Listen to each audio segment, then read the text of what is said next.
All right, I know you guys have been waiting for me to like talk about the CEO shooter thing, so this is that video because I thought the whole situation was kind of funny, and I've been making memes and stuff about it. And a lot of my following agree, but a lot of people don't. Obviously, a lot of people think this is very serious, and they've messaged me and they want me to feel bad for thinking that this shit is funny, but I don't. I don't feel bad. Oh, but it's a human life. I don't know how many times I could say this. Life not even all that. Life is okay. Life is mid. I don't know why y'all keep thinking I'm some sort of saint or some shit. I'm really not. So when y'all say like this is not something to be joked about and killing people is never funny and da da da da, first off, false.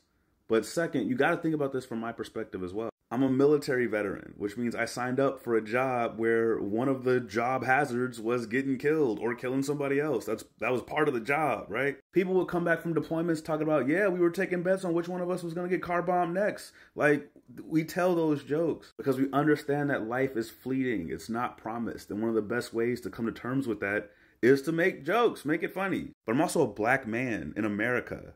And I'm from Chicago. So like, hearing about somebody getting slain in the streets without due process, that's just Tuesday.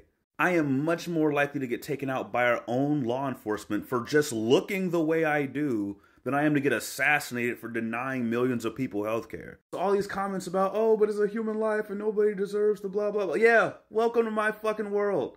You know how many poor people get shot in this country? No manhunts, no cash rewards, nothing. People give a fuck about him because he's rich. That's it. Now these people coming out the woodworks wanting me to feel bad. Where the fuck have y'all been? Where have y'all been this whole time? Yeah, a rich person got shot. A rich person that made his money from a business that exploits poor people got shot. Yeah, that happened. I guess the untouchable upper class is not as invincible as we thought. Turns out they're very allergic to bullets. And I want to highlight that this is a class issue. This is bipartisan. Both the left and the right, poor and middle class, are pretty in agreement with this. It's the upper class or people who believe they can get to the upper class who have an issue with this, right? This is not the first time this has happened. It wasn't that long ago that we were also all coming together to watch a bunch of rich people get imploded in a submarine, right? I want you guys to keep that in mind because there's going to be people who are like, oh, well, if he was a Democrat or, oh, if he was Republican or, oh, blah, blah, blah.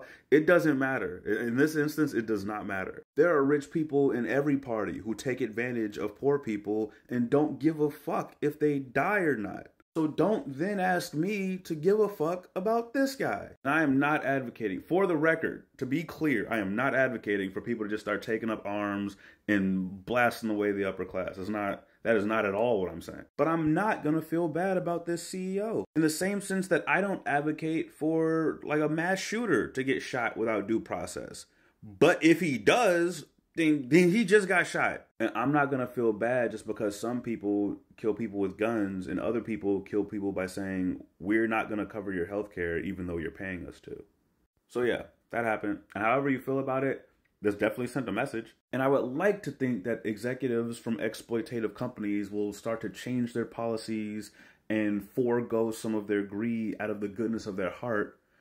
But if they don't, then, you know, the fear of dying might do the trick. I know some of you didn't realize that Eat the Rich was never going to be like a peaceful situation. But if you're waiting in hopes that rich people are going to see justice in court, you might be waiting a while. Don't forget that our next president is a 34-time convicted felon who will see no jail time. So yeah, those are my thoughts on it. Stay safe and try to live a life that doesn't make people want to shoot you. Because you don't see the CEO of Arizona tea sweating. When you're able to make your money without the greed, people are more likely to leave you alone.